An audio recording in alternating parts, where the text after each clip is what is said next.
आज हम स्टार्ट करेंगे third exercise of chapter 1 motion along a plane curve.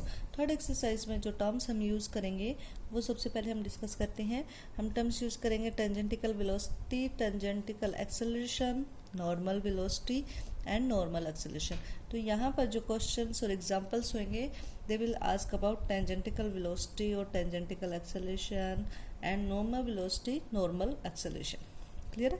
तो first of all tangential velocity क्या होता है? Tangential velocity rate of change of displacement along tangent with respect to time. That mean rate of change of displacement along tangent with respect to time. The formula is ds by dt, जिसको हम v भी कहते हैं। टेंजेंटिकल velocity का जो formula होगा वो होगा ds by dt, rate of change of displacement along tangent. Tangential acceleration का फॉर्मूला होगा dv by dt, और we can say that d2s by dt square, because v means ds by dt। Normal velocity zero होगा यहाँ पर। Normal velocity means rate of change of displacement along normal. तो normal के along जो displacement है उस part का normal velocity होती है, बट नॉर्मल के अलोंग हमारा वेलोसिटी का पार्ट नहीं जाता, इसलिए नॉर्मल वेलोसिटी जीरो हो जाएगी। एंड नॉर्मल एक्सेलरेशन होगी v square by rho. Rho means the radius of curvature, जिसको हम लिखते हैं ds by D psi. Clear है?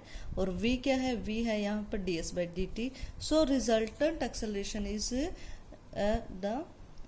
This acceleration is tangential acceleration plus square plus normal acceleration square upon square root. ये terms use करेंगे। हम first example देखते हैं। फर्स्ट एग्जांपल में हमें अच्छे से समझ आएगा। यहाँ पर बुक में एक्सप्लेनेशन दी हुई है tangential and normal component of velocity, acceleration, particle moving along plane curve. ये पूरी एक्सप्लेन किया हुआ है। ये फॉर्मूला कैसे आया? क्लियर है? अगर आप एक बार रीड करोगे आप समझ जाओगे।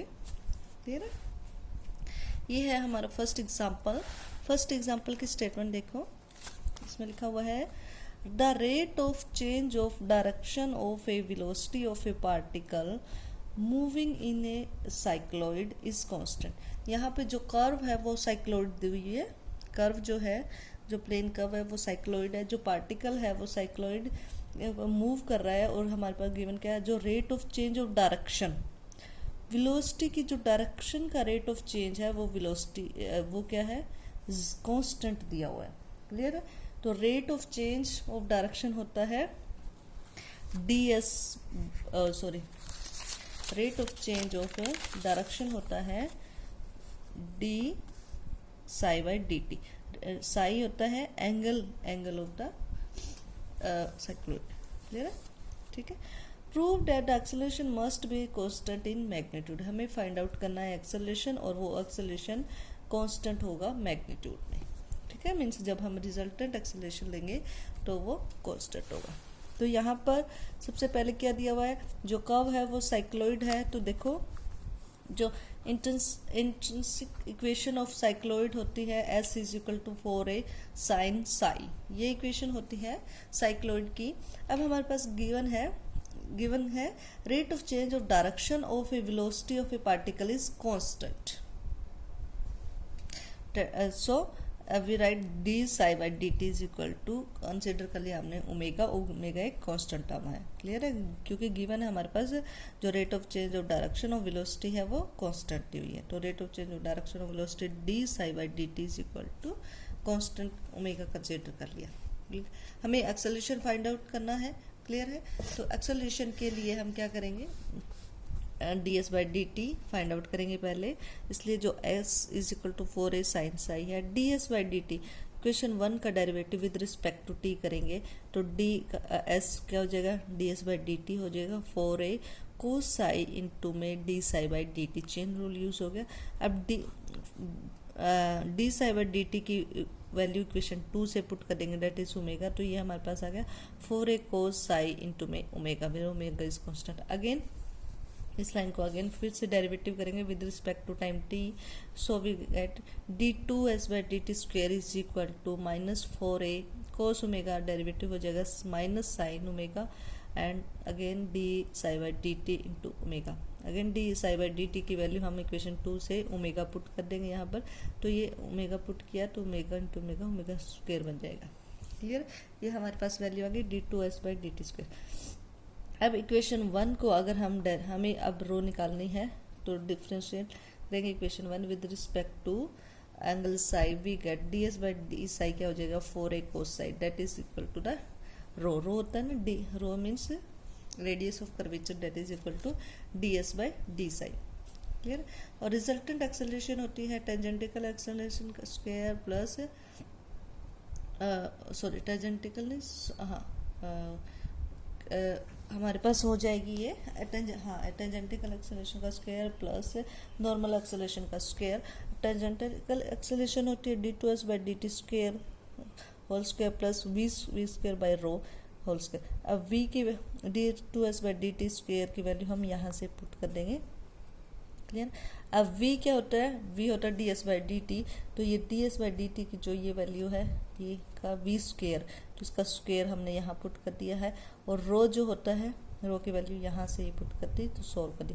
जब इसको सॉल्व करेंगे तो हमारे पास जो वैल्यू आएगी वो की 4a omega square, because sine square plus cos square 1 हो जाएगा, बाकी टर्म्स आपकी बाहर आ जाएगी। तो इजी है ये एग्जाम्पल। इस एग्जाम्पल में जो गिवन है वो साइक्लोइड, जो कर्व साइक्लोइड दिया हुआ तो उसकी इक्वेशन लिख दी, और plus rate of change of direction of velocity constant है, तो ये वैल्यू कांस्टेंट ले ली और इसकी हेल्प से ये क्वेश्चन सॉल्व कर दिया। अब हम देखते हैं सेकंड एग्जाम्पल। अब हम करेंगे example second. A particle describes the cycloid s is equal to 4a sin psi with uniform speed v. Find its acceleration at any point. Clear है, यहाँ पर क्या दिया हुआ है आपके पास साइक्लोइड है, साइक्लोइड की इक्वेशन है s is equal to 4a sin psi, और साथ में वहाँ पे फर्स्ट एग्जांपल में जैसे दिया होता था rate of change of direction of the velocity constant, यहाँ पर यूनिफॉर्म स्पीड v दे दिया। स्पीड यूनिफॉर्म है, इट मीन्स जो टेंजेंटिकल एक्सेलरेशन होगी वो तो जीरो होगी। आपको acceleration at any point find out करना है। क्लियर, तो अब acceleration at any point find out करने के लिए क्लियर है जब यूनिफॉर्म, तो यहाँ पर देखो हमने क्या किया, इक्वेशन लिख ली साइक्लोइड की s is equal to 4a sin psi। अब पार्टिकल मूव कर रहा है यूनिफॉर्म स्पीड से, तो इसकी जो D V by D T होगा वो जीरो होगा, तो डेट इज जो डी बाई डी टी होता है टेंजेंटिकल एक्सेलरेशन, डेट मीन्स हम कह सकते हैं इसका टेंजेंटिकल एक्सेलरेशन जीरो होगा, क्योंकि uniform speed v uniform speed से मूव कर रहा है। अब हम फाइंड आउट करेंगे यहाँ पर वेलोसिटी नॉर्मल एक्सेलरेशन होता है v square by rho. Clear, इसके लिए रो के लिए हमारे पास रो जब निकालना हो तो रो का फॉर्मूला है D S by D Sai.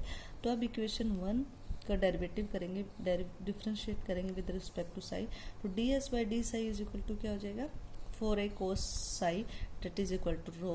Now we have to find acceleration, and acceleration is equal to होता है under root into tangential acceleration square plus normal acceleration square. Here tangential जो एक्सेलरेशन है वो जीरो है, तो ये टर्म आपकी जीरो हो जाएगी, तो आपके पास ये पूरी इक्वेशन किसके इक्वल आएगी, ये आएगी आपके पास v square by rho, sorry rho square भी नहीं होगा, v square by rho. Clear, तो v square by rho, rho की वैल्यू जब हम यहाँ पुट कर ले इस इक्वेशन 2 से 4a cos psi होगा। अब अगर हम इसको स्क्वेयरिंग करके स्क्वायर रूट कर दें तो ये टर्म्स हो जाएंगे 16a square cos square psi का स्क्वायर रूट। ठीक है, अब cos स्क्वायर को चेंज कर दिया 1 माइनस साइन स्क्वायर, तो ये टर्म हो जाएगी आपकी जो डिनोमिनेटर की 16a square minus 16a square sine square psi, और ये जो वैल्यू है वो s की वैल्यू है, तो हम लिख सकते हैं V square by under root 16a square minus S square. ये इसलिए किया है, ये हम यहाँ तक भी वैल्यू दे सकते हैं, सिंपल ये पुट कर लिया और ये आपकी वैल्यू हो जाएगी। बट ये इक्वेशन यहाँ तक हमने ये फॉर्म इसलिए लिया है क्योंकि हमारे से पूछा हुआ है एक्सेलरेशन एट एनी पॉइंट, इसलिए हमने डिस्प्लेसमेंट में वैल्यू फाइंड आउट कर दी। जो एक्सेलरेशन है वो v और s में है, यहाँ पर एंगल साई नहीं यूज किया गया है। क्लियर, तो एंगल साई को एलिमिनेट किया है इसीलिए ये दो लाइन की कैलकुलेशन की गई है। तो इस टाइप से ये इजी है क्वेश्चन। थर्ड एग्जांपल देखो, वो भी काफ़ी इजी है। थर्ड एग्जांपल की स्टेटमेंट देखते हैं हम सबसे पहले। लिखा हुआ है ए particle describes a curve, A curve describe कर रहा है for which S and Sai Venice simultaneously, simultaneously होता है साथ साथ, with uniform speed v. If the acceleration at any point s be this, prove that the curve is a catenary. Clear? यहाँ पर आपको कर्व की जो इक्वेशन है वो फाइंड आउट करना है। एक्सेलरेशन गिवन है और यूनिफॉर्म स्पीड v गिवन है। क्लियर? अब जो स्पीड है वो यूनिफॉर्म स्पीड है v is equal to ds by dt, इसको हमने कांस्टेंट ले लिया। ठीक है, तो टेंजेंटिकल एक्सेलरेशन क्या dv बाई dt जीरो हो जाएगा क्योंकि v कांस्टेंट है, यूनिफॉर्म स्पीड v से जा रहा है। नॉर्मल एक्सेलरेशन का फॉर्मूला होता है हमारे पास v square by rho, but आपके पास जो स्टेटमेंट में दिया हुआ है acceleration is at any point v square c by S square by C square दिया हुआ है। क्लियर? तो यहाँ पर जब टेंजेंटिकल एक्सेलरेशन जीरो है तो रिजल्टेंट एक्सेलरेशन ही नॉर्मल एक्सेलरेशन बन जाती है, जैसे कि हमने सेकंड एग्जांपल में किया। तो जो resultant acceleration is equal to normal acceleration की वैल्यू पुट कर दी। जब इसको पूरा सॉल्व किया, रो की वैल्यू पुट कर दी ds बाई डी साई, जब इसको पूरा, अब हमारे पास ये स्टेटमेंट जो है s और रो में आ गया, सॉरी s और साई में आ गया। तो अब जब इसको इंटीग्रेट करके सॉल्व करेंगे with respect to s and psi, तो आपके पास इक्वेशन आ जाएगी ये tangent inverse s by psi is equal to S Y C is equal to psi plus A is constant. अब ये जैसे कहा है इसने स्टेटमेंट में, for which S and psi vanish simultaneously, means अगर साथ साथ ये जीरो होते हैं तो अगर साई को जीरो पुट किया तो एस भी जीरो हो जाएगा। तो एस और साई को जब हम यहाँ पर जीरो पुट करते हैं तो यहाँ से कांस्टेंट ए की वैल्यू भी जीरो आ जाती है। क्लियर है? तो आपके पास जो इक्वेशन है वो क्या बनी, tangent inverse S Y C is equal to psi, that is S is equal to C tangent psi. और ये जो इक्वेशन होती है वो इक्वेशन ऑफ कैटेनरी होती है। तो इस टाइप से ये थर्ड एग्जांपल भी इजी है, सेकंड एग्जांपल की तरह ही दिया हुआ है और आप आराम से कर सकते हो और ये एग्जाम में भी आ सकता है। क्लियर है? अब हम एग्जांपल फोर्थ की स्टेटमेंट देखते हैं। A particle moves in a plane so that its tangential and normal accelerations are equal. यहाँ पर जो पार्टिकल है उसके नॉर्मल, टेंजेंटिकल और नॉर्मल एक्सेलरेशन इक्वल दी हुई है। तो हमने यहाँ पर स्टेटमेंट में ये हमारे पास जो फॉर्मूला था D two S by D T square is equal to V square by rho, ये टेंजेंटिकल एक्सेलरेशन है, ये नॉर्मल एक्सेलरेशन है, ये इक्वल पुट कर दी और इक्वेशन 1 रह दी। क्लियर है? और क्या दिया next, the tangent rotate with constant angular velocity. Tangent rotate कर रहा है कांस्टेंट एंगुलर वेलोसिटी से, तो means D psi by D T is equal to omega, ये कांस्टेंट ले लिया हमने इसको omega, D psi by D T is equal to constant omega, ये भी गिवन है। क्लियर? तो आपके पास इक्वेशन 1 और इक्वेशन 2 गिवन है। टेंजेंटिकल और नॉर्मल एक्सेलरेशन इक्वल है और rate of change of the, यहाँ पर रोटेट, जो टेंजेंट रोटेट करे मीन्स रोटेशन कांस्टेंट है, तो D psi by D T is equal to omega constant. Show that the intrinsic equation of the path is this. हमें यहाँ पर जो कर्व की इक्वेशन फाइंड आउट कर दी है जिस कर्व पर जो पार्टिकल मूव कर रहा है। क्लियर है? तो हम क्या करेंगे, इक्वेशन 1 और इक्वेशन 2 का यूज करके ही कर्व की इक्वेशन फाइंड आउट करेंगे। ठीक है? तो इक्वेशन 1 जो D two S by D T square है उसको हम ऐसे लिख सकते हैं, V D by D S is equal to V square by rho. अब वी से वी कैंसिल हो गए तो इक्वेशन हमारी बनी D by D S is equal to V by rho. अब रो का फॉर्मूला होता है D psi by D S, तो हमने ये फॉर्मूला पुट कर दिया। सॉरी, रो का फॉर्मूला होता है D S by D psi, तो ये D S by D psi यहाँ पुट किया तो वो बन गया V D psi by D S. D S by D psi की वैल्यू यहाँ पुट की तो डिनोमिनेटर में डी एस रह गया और ऊपर न्यूमरेटर में डी साई चला गया। क्लियर है। तो अब यहाँ पर हमारे पास जो इक्वेशन है डी वाई डी एस में, इधर भी D psi by D S में डी एस कैंसिल करके ये इक्वेशन आ गई D V by V is equal to D psi. जब हम इसको इंटीग्रेट करेंगे with respect to V and psi तो आपके पास ये इक्वेशन आ जाएगी v is equal to B E raise to power psi. अब b यहाँ पर कांस्टेंट है तो अगेन v की value D S by D T होती है हमारे पास, तो ये v की value D S by D t put कर ली, d S by D T is equal to B E raise to power psi. अब d S by D t को हमने अगेन सेपरेट कर दिया, d S by D psi into d psi by D t हम लिख सकते हैं chain rule से इज इक्वल टू।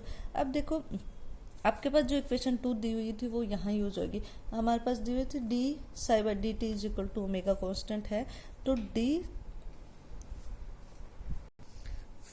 तो इस टाइप से D psi by D T की वैल्यू जब ओमेगा हमने कांस्टेंट पुट कर दी तो अब ये इक्वेशन होगी एस और साई में। तो अगेन इसको जब इंटीग्रेट करेंगे with respect to S and psi तो आपके पास इक्वेशन आ जाएगी S is equal to A where A is constant A plus B by omega E raise to power psi and this is the equation of the curve. तो इस type से है, ये इजी है। नेक्स्ट एग्जांपल्स भी आप try करना, 5th 6th 7th 8th next video में मैं आपको सेंड कर दूँगी। नेक्स्ट 2 आपके पास एक वीडियो और भेजूँगी मैं आपको इस एग्जांपल्स के, फिर आप इसके क्वेश्चंस ट्राई करना।